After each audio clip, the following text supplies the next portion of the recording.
is now starting. All attendees are in listen-only mode. I'd like to call the March 7th meeting of the Capital Facilities Finance Agency to order. Would you call roll to determine the quorum, please? Yes, this is Cindy. Auditor Wood. Here. Mr. Hicks. Present. Thank you. Mr. McLaughlin. Here. Thank you. Okay, those three are participating virtually. Treasurer Falwell. Here. And unless they've phoned in, absent are Ms. Wilson Arnold and Mr. Beam and Mr. Bowen. So we'll say the Pledge of Allegiance, if you'll stand and join. I pledge allegiance to the flag of the United States of America and to the republic which Republic for which it stands, one nation, under God.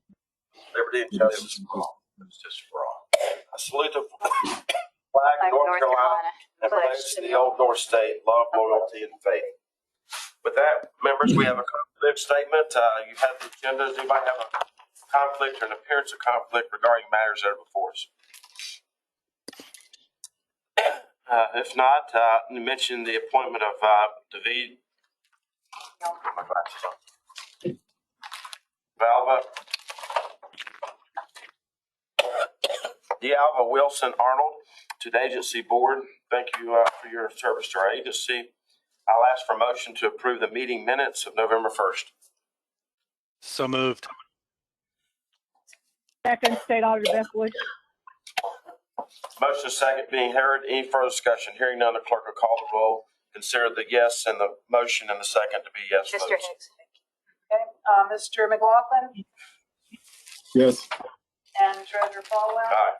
And that's 4 votes. Now turn the meeting over to Lewis to discuss Elon's University migration from LIBOR to the new equivalent index. Thank you, Mr. Chairman. The action item before us today is for Elon University relates to the mandatory transition away from the LIBOR index rate for calculation on variable rate debt to an equivalent index based on the ruling set forth by the Consumer Financial Protection Bureau and adopted by the Federal Reserve Board. The LIBOR index is to be replaced by an alternate equivalent rate on or before June 30th, 2023. In the case of Elon University's Series 2012, 2014B, 2017A, and 2018 bonds, under the original documents, a change of this nature requires the reissuance of the trust indenture and the bonds themselves. Given this reissuance requirement, a vote of the board is required. And we do have a non-action item. Most of the agency's outstanding debt pegged to LIBOR under the original documents requires only a simple amendment attached to the original documents to make the transition from LIBOR to an equivalent index-based rate. It only requires an informational presentation to the agency board or non-action item. Mr. Chairman, I'm going to pass it back to you for a vote on the Elon. Thank you. We'll get a motion, a second on the table, and then see if anybody has any matters they'd like to discuss. Do I hear a motion to accept staff's recommendation? So moved. Motion Second. Second. Okay, motion second being Discussion. made and discussion. Go ahead.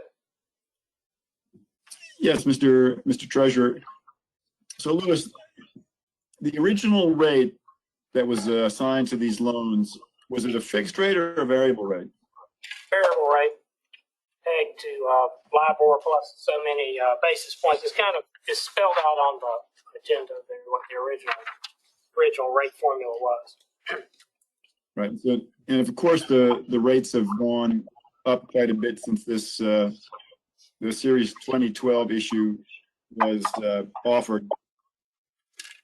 Is there any assessment of how much the rate that the university is pay additionally into what they're paying now?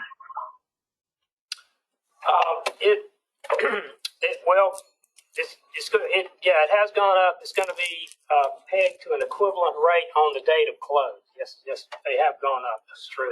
They were variables, rates back. That's the nature of that document. It's hard to say this is in there. I understand that they have to move away from the LIBOR, but the bottom line is what rate are they paying now, and and what rate will they pay if the equivalent rate were applied with the SOFR at this point?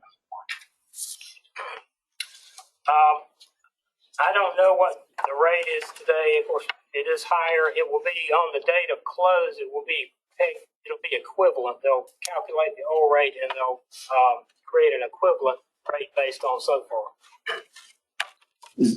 It's not your expectation that they will pay significantly more by shifting to the index than what they are currently paying? The idea is it would be equivalent on the date of close.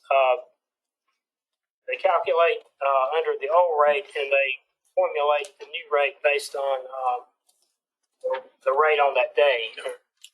Set the new formula. So to Joe's point, even though it's the equivalent rate, it doesn't mean the rate hasn't gone up. Right. The rate has definitely gone up. Okay. Further comments or questions? And the second area that I gave Lewis a heads up on not a short while ago was the attestation that Elon is not engaged in any discriminatory practicing.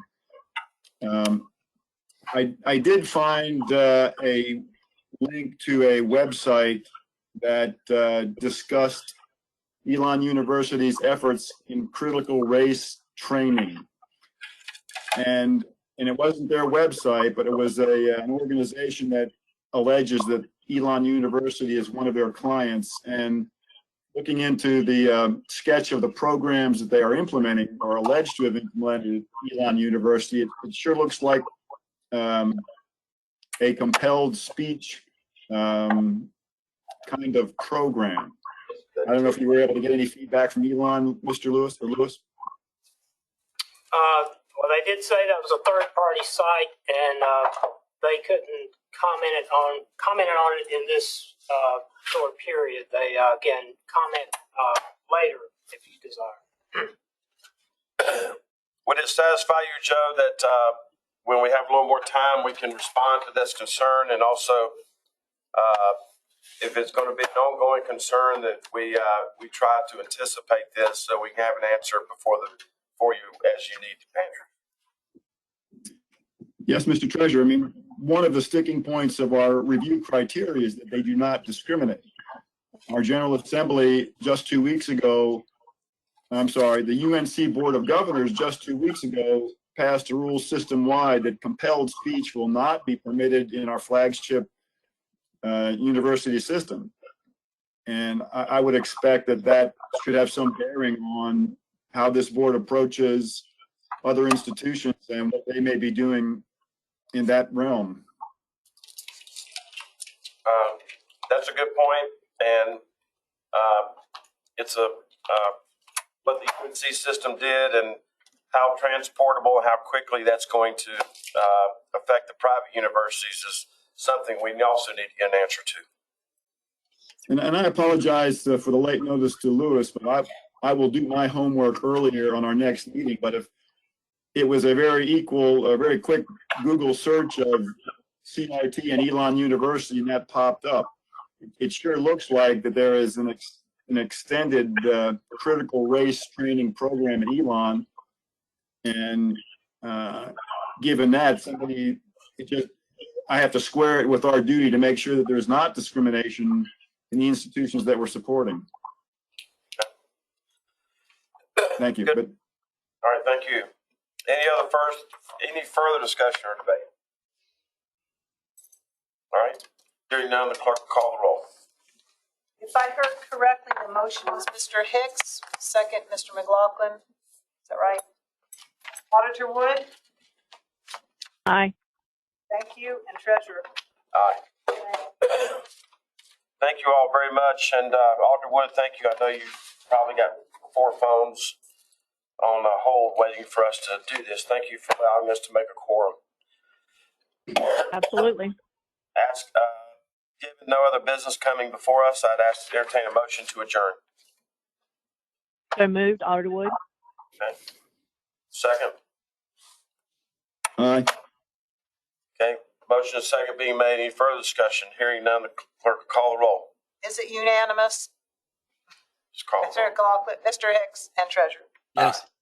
Thank you. Aye. Thank you so much. We're hereby adjourned.